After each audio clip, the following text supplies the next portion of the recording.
மண்ணின் தன்மையை எடுப்பதற்காக. அல்லேலூயா. மண்ணின் தன்மையை எடுப்பதற்காக என் அருமையான தேவனுடைய சத்திய சத்தத்தை கேட்கிற என் ஜனமே, என் ஜனமே, இது சத்தியத்தோடு போராட துணிந்து, சத்தியத்தோடு போராட, சத்தியத்துக்காக போராட, சத்தியத்தை சுமந்து போராட நீ துணிந்து. உனக்கு தெரியுமா, சத்தியத்தோடு நீ முதலில் போராட வேண்டும். சத்தியம் உன்னோடு போராடி கொண்டிருக்கும். சத்தியத்தை நீ மேற்கொண்டாயா, சத்தியத்தை உனக்குள் அடக்கி வைக்க நீ மேற்கொண்டாயா, உன் அன்பின் கட்டினால் அதை கட்டி வைக்க உன்னால் கூடுமானா? யாக்கோபை போல பணிந்து என் சத்தியமே எனக்குள் வந்து என்னை ஆசீர்வதியும் என்று சொன்னார். அது உனக்குள் அடக்கும். அல்லேலூயா. அது அடங்கும். அது பொய் சொல்லாது.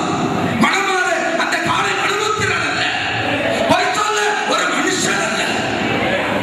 ஆமென். அது அடங்கும். உன் அன்பிற்கு அடங்கும். நீ கேட்டால் அது தன்னை அடக்கிக் கொள்ளும்.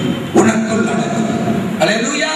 உனக்குள் மண்ணின் குகைக்குள் அடங்கின அவர் இந்த மண்ணின் குகைக்குள் அடங்க மாட்டார். அடங்குவார். என் அன்பிற்கு இணங்க இங்கேயும் சிறைக்குவார். அல்லேலூயா. ஆமென். காளையோடு போராடு, காளையோடு போராடு. மண்ணின் தன்மைகள் கீழே. அப்பொழுது உலகத்தின் அதிபதி வருவார்.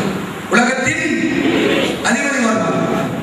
கர்த்தர் சொன்னார் தெரியுமா, இதோ உலகத்தில் அவனுக்கு என்னிடத்தில், இது போஜனம் சம்பந்த விஷயம். அல்லேலூயா.